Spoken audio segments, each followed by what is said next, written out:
la parole à un tutélaire de la spiritualité africaine, à savoir Sa Majesté le chef Vaudou.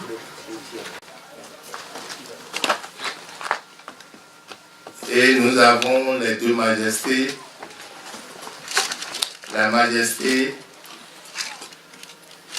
Akassa Guédengue Atayo, qui est le président national du culte vaudou au Bénin,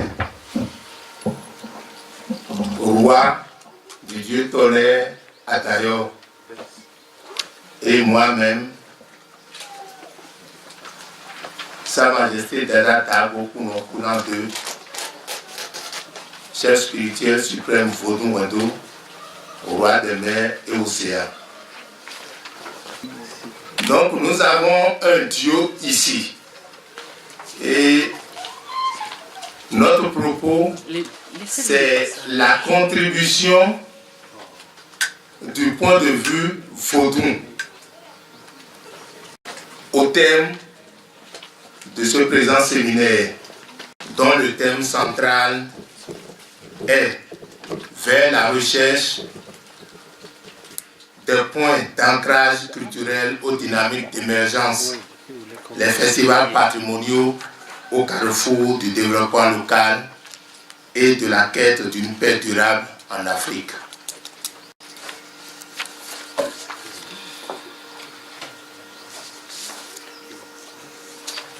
S'il nous arrive de déplorer et de décrier l'érosion côtière à laquelle nous assistons aujourd'hui, l'érosion mentale, religieuse étrangère nous est intensément imposée par les missionnaires venus d'outre-mer et ne cesse de renâcler comme un roi en 1983, le roi Léopold II. En guise d'illustration, je cite quelques passages du discours de ce roi qui nous font réfléchir intensément sur le devenir de l'Afrique. Heureux, je cite les passages, heureux les pauvres car le royaume des cieux est à eux. Il est difficile aux riches d'entrer au ciel. Vous venez les détacher et les faire mépriser tout ce qui leur procurerait le courage de nous affronter. Je fais allusion ici principalement à leurs croyances ancestrales et à leurs fétiches de guerre, qui ne prétendent point ne pas les abandonner, et vous mettrez tout en œuvre pour les faire disparaître. Votre action doit se porter essentiellement sur les jeunes afin qu'ils ne se révoltent pas. Cette érosion évangélisatrice est vivement applaudie. La prise de conscience qui se répand d'un coin à l'autre du continent, en dépit des frontières artificielles de nos États, s'illumine comme un feu de bois dur. Voilà ce qui explique pourquoi nous avons raison de nous baigner dans cette culture Batoufam aujourd'hui, non pas en touriste, mais en témoin vivant de la religion vaudou, vulgairement désignée fétiche. Notre exposé va s'articuler autour d'un certain nombre de points que voici. Le vaudou. Nos ancêtres, nos aïeux croyaient profondément à la nature. Aussi adoraient-ils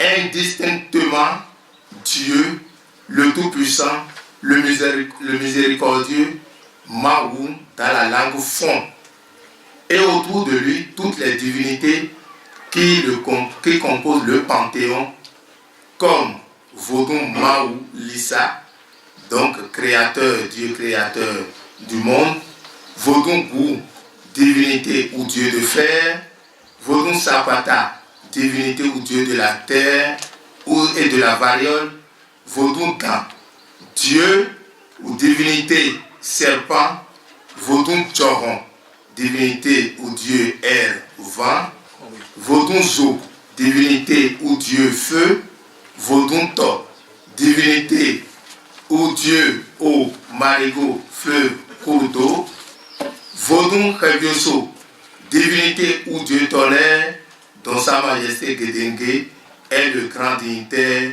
roi, Vodun Hu, divinité ou Dieu des mers et des océans, dont je suis le grand dignitaire, le roi Ouran.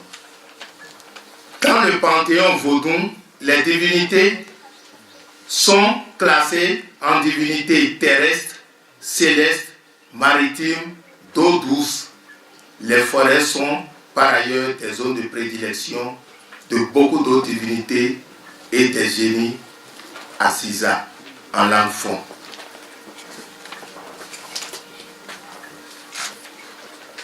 Toutes ces divinités sont des composants de la nature. Et ces composants de la nature constituent ce que nous appelons les ancêtres mythiques et en langue fond, Tokyo. Les ancêtres mythiques sont dans la flore, la faune, les oiseaux, les animaux, etc. Et Vodun, à l'instar des religions traditionnelles africaines, est peu connue. La sémantique du mot Vodun. Le mot Vodun est composé de 2 syllabes, Vo et Tun. Elle signifie dans la langue fond, Vo, la paix, la quiétude, la tranquillité, tout ce qui concourt au bien-être social, mental, physique, économique, éducatif, instructif, etc. Donc, qui signifie puiser, chercher, rechercher, manger, cultiver, etc. D'où Vodun est le connu et l'inconnu à la fois. Le connaissable et l'inconnaissable à la fois. L'infini. Vodun nous démarrons. Vodun Amamblabla. Vodun Kasudo.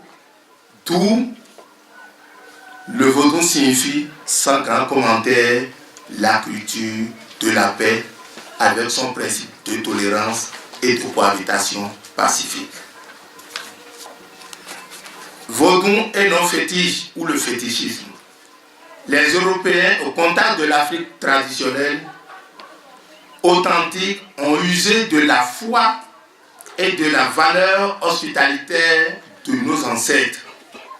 Aussi ont-ils péjorativement traité toutes nos réalités africaines, base sûre et incontournable de l'organisation de nos sociétés, à des fins d'aliénation sous toutes ses formes, d'exploitation, de spoliation. Aussi Vodun est appelé fétiche. L'origine Vodun est à tort et à travers attribuée aux Amériques avec une écriture Vodun, V-O-D-O-O. Le Vodun étant ancré dans les Amériques du fait de l'histoire de l'esclavage. En conséquence, Vodun est peu connu à travers le monde. Et ce qui circule dans le monde européen, Vodun est synonyme de barbarie, sorcellerie et que sais-je encore. La mission du Vodun, il ne nous paraît pas trop propre de parler de mission ou de fonction du Vodun. La raison est toute simple. Tout élément de la nature est Vodun. Tous les éléments de la nature constituent pour les uns et les autres des ancêtres mythiques. Tous ces éléments sont codifiés, régis par des lois traduites dans notre langue sont sains ou, par extension, sous. L'existence de codes, de lois implique forcément un comportement, une attitude, des vertus, le respect, si, nous, si, qui lui aussi implique le soin et l'entretien dans notre langue Yeshu. C'est bien sûr ce que nous, garants, consacrés et avertis de la tradition, pour emprunter le qualificatif de la modernité assermentée, donc garant assermenté de la tradition, appelons l'Afrique profonde, du fait de nos attitudes exemplaires, du respect des lois et principes cardinaux de la nature.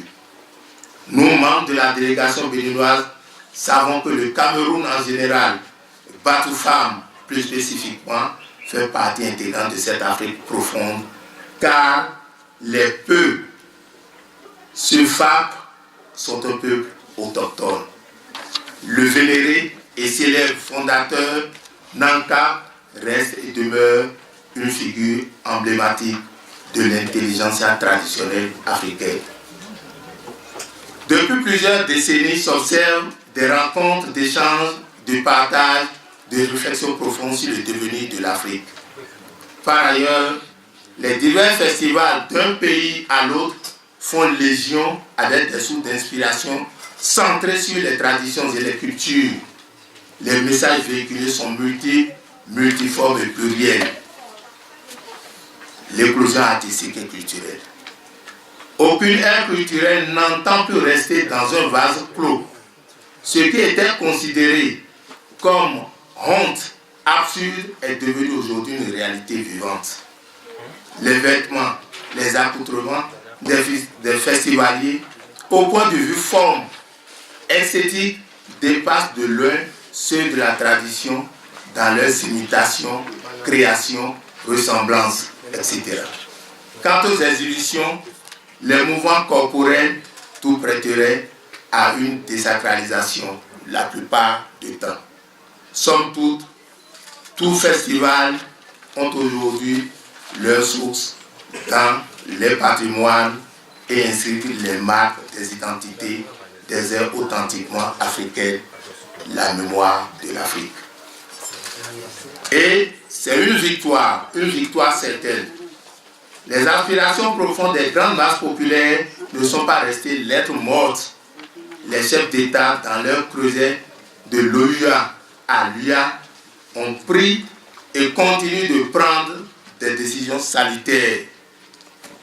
En 1976, à Port-Louis, en île Maurice, les États membres de l'OUA ont adopté la charte culturelle de l'Afrique, assignant 7 objectifs au développement culturel, dont les points B, C, D, E, surtout, nous en disent très long. L'agenda 2063 de l'Afrique que nous voulons, surtout en son objectif 13, portant importance de plus en plus grande de la renaissance culturelle africaine, interpelle plus d'un, mais vient renforcer la position de chacun des Africains à être fier de ses racines, de son identité, pour y veiller singulièrement. Et il est capital de souligner le rôle prépondérant joué par l'UNESCO à partir des années 1997-1998, en considérant le vaudou comme une religion à part entière, au même titre que les religions du livre, en nommant un grand dignitaire, Dada Dago Kunokuna premier comme membre du comité international consultatif interreligieux de l'UNESCO, brisant ainsi le mythe du dialogue interreligieux entre les 3 religions révélées, le christianisme, le protestantisme et l'islam. Le dialogue entre les religions endogènes, le christianisme, l'islam, au service de la culture et de la paix en Afrique, tenu à Cotonou les 20 et 21 août 2007, après une déclaration de Cotonou qui annonce clairement que le continent africain ne peut connaître un développement durable dans le cadre de sa lutte pour l'élimination de la pauvreté, que si la paix règne dans le cadre d'une culture de convivialité et du partage fondé sur les principes de liberté, de justice, de démocratie, de tolérance, de solidarité. Une culture qui respecte les droits de la personne humaine, rejette la violence, s'attache à prévenir les conflits à leur source et à résoudre les problèmes par la voie du dialogue, de la diplomatie préventive et de la négociation.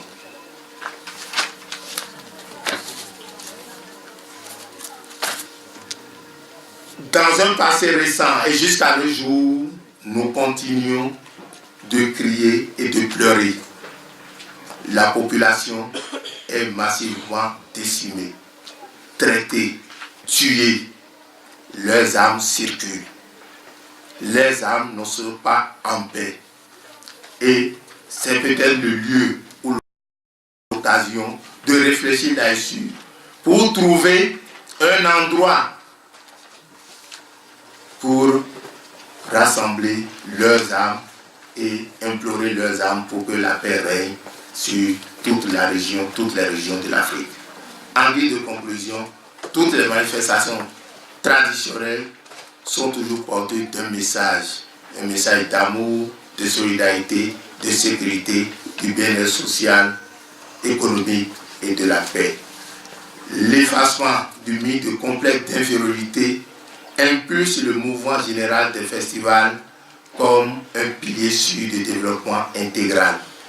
Nos traditions, donc nos cultures africaines, sont par essence la véritable source indéniable de paix et de paix durable. Les nombreuses rencontres nationales, régionales, voire internationales rappellent et jettent les bases fondamentales de son instauration. Pourquoi doit-on tout le temps parler de paix si l'Afrique est par essence une région de paix? L'émergence dont on parle a-t-elle réellement sa place si nous devons tenir grand compte de ces valeurs légendaires d'hospitalité, de tolérance, de solidarité, de liberté, de justice, de respect, de dialogue, de négociation, de prévention, de non-violence? Du fait de cette réalité, parler du soin et du maintien de la culture de la paix vaut mieux que de parler d'émergence. L'Afrique, berceau de l'humanité, oui. L'Afrique, tout point de l'Afrique a historiquement été une terre de rencontre, d'accueil, d'échange, de partage et de paix. Malgré les frontières coloniales peu respectueuses des identités culturelles et linguistiques des différentes populations, l'Afrique reste et demeure toujours un espace pluriethnique et pluriculturel. Une prise de conscience aiguë sur nos propres comportements, induit des valeurs cardinales d'éthique et de morale spirituelle, reste la condition préalable pour une Afrique saine et prospère, régénératrice du don de la paix. L'association Esperanza cadre dans la mise en œuvre de cette mission a d'ores et déjà réussi. Je vous remercie. Le très haut degré d'érudition, la profondeur de la connaissance par Sa Majesté le professeur professant Dada Dagbo nous convainc simplement de ce que le jour où l'Afrique voudra se libérer, elle le pourra, parce que nous comptons encore d'être un maître de notre spiritualité. Je suis très heureux des enseignements que je viens de prendre. Profond remerciement, Majesté,